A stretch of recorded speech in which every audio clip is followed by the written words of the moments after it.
Camp Pendleton-based Marines are deploying to Afghanistan this month to take over command of Marine forces in Helmand Province. They will be among 19,000 Marines expected to be there this summer.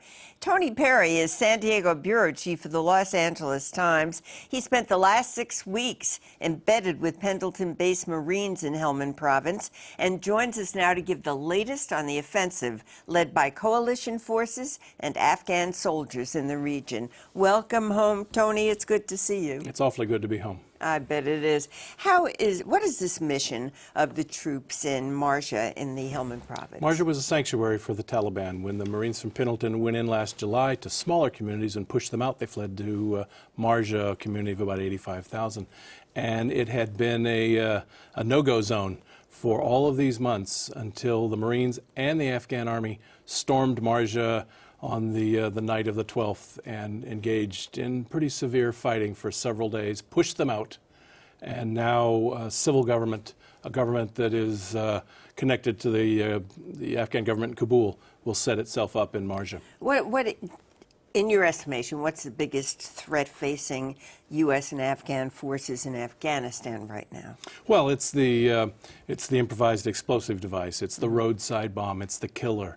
You sit in a Humvee, and they call a certain seat the amputee seat, because when an IED goes off underneath the Humvee, you're going to lose your legs, potentially.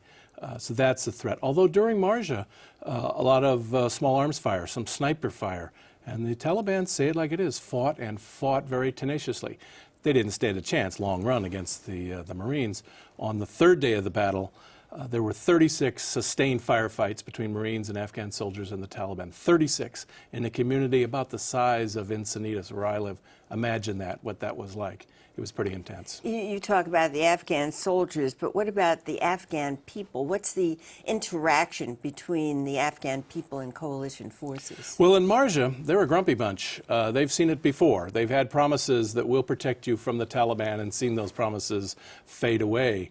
They need to be won over. Their hearts and minds are not easily swayed. It's going to be a very difficult task to rebuild their community, clinics and schools and roads and all that, but also rebuild some trust between them and their government so that they don't get seduced by the Taliban. Why the Taliban? The Taliban says, grow me some opium poppy that can turn into heroin, that can turn into profits. That's why Marja was important. It's the center of the opium poppy crop. And so you say winning them over is going to be rough. Very, very difficult. And are we going to do it through building infrastructure like schools and roads and that kind of thing? Is that the plan? That's part of it. Part of it is asking them what they want, and they want schools and they want clinics. And part of it is protecting them, security. The Marines are going to be there for a while. The Afghan forces are going to be there for a while. The test of Marja, which was the first big push since the surge of troops was authorized by President Obama, but the real test of Marja was how good is the Afghan army? When will they be ready to take on this role of securing their population themselves?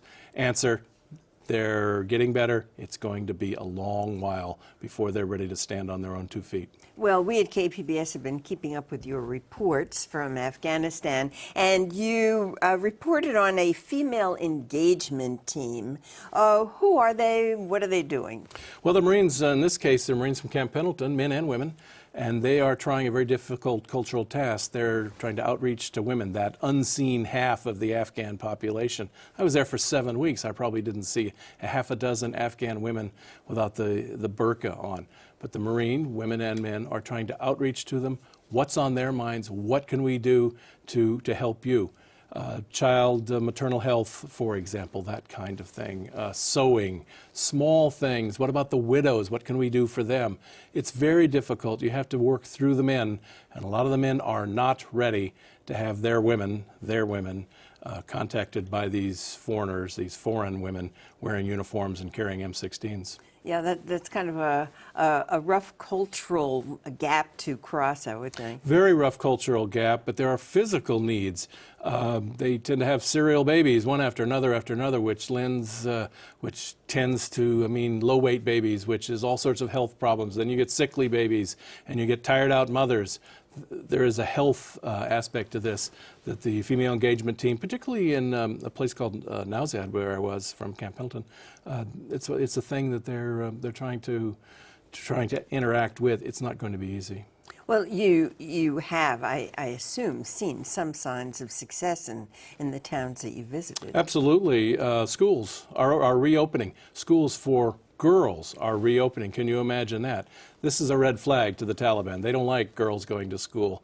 In Nowzad, for example, where 25,000 Afghans fled 4 years ago from the Taliban, the Marines from Pendleton and 29 Palms moved in December, fought the Taliban out of town. Now a school is reopened there, and people are moving back into this one-time ghost town. And the school takes boys and girls. That seems so small to us and so obvious to us, but that is a very daring thing to have happen in Afghanistan. Well, finally, Tony, what are the latest plans to send additional troops from Pendleton to Helmand Province? The Pendleton troops are on their way, infantry troops. If there is fighting in the next few months, it will be Camp Pendleton troops. David Petraeus, the general, says we're looking at 18 to 24 months of hard fighting, both in Helmand, Kandahar, elsewhere. If there is hard fighting in those areas, the Camp Pendleton troops will be right in the middle of it. Well, it's good to have you back once again, Tony Perry, and thank you very much. My pleasure.